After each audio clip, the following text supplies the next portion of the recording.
অত তাড়াহুড়োই করেছে না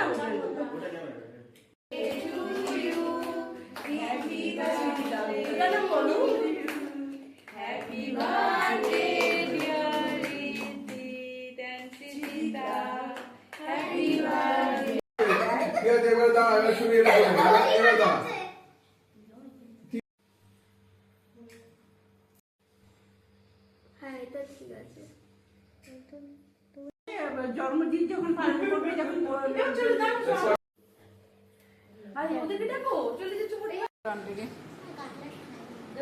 না খেলে খাও কেকটা খাও খেয়ে নিবি তো দিয়ে টেস্ট করে তো বলবি যে মা